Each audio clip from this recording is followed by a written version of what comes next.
Bonjour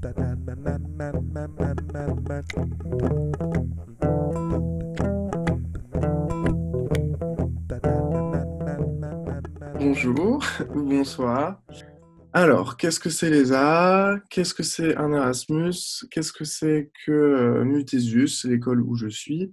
Eh ben, tout ça, en fait, je m'en suis rendu compte grâce à l'Erasmus. Parce que pour moi, l'Erasmus, c'est un peu il y a une idée de contraste, c'est un peu une mise en lumière des spécificités de chaque école. C'est-à-dire que je me suis jamais autant rendu compte de ce que c'était l'ESA qu'en étant à l'étranger, en fait.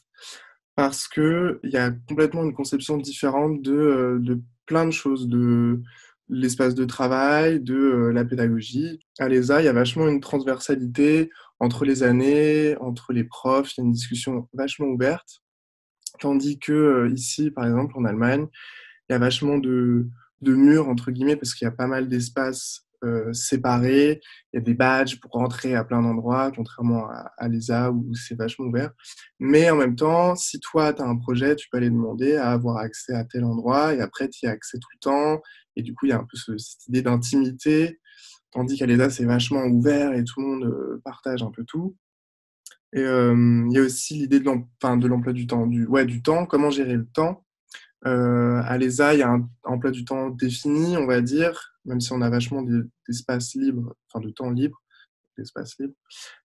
Ici, c'est nous qui faisons tout dans l'emploi du temps, enfin qui choisissons quel endroit aller, quel cours auquel participer. Ça peut être dans d'autres cours, parce qu'il y a du design aussi.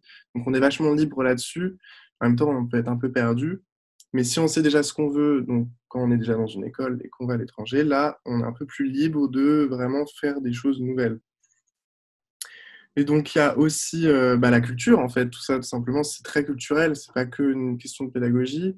Donc, la culture et la langue. Donc, je parle vachement anglais, même si j'apprends l'allemand, mais je me rends compte de tout le bonheur de la langue française aussi, ou plein de choses comme ça. Et aussi le paysage, le dépaysement. Donc, je me promène beaucoup. Il y a vachement de vélos par ici, par exemple. Je suis dans le nord, donc il y a la mer aussi, c'est complètement différent.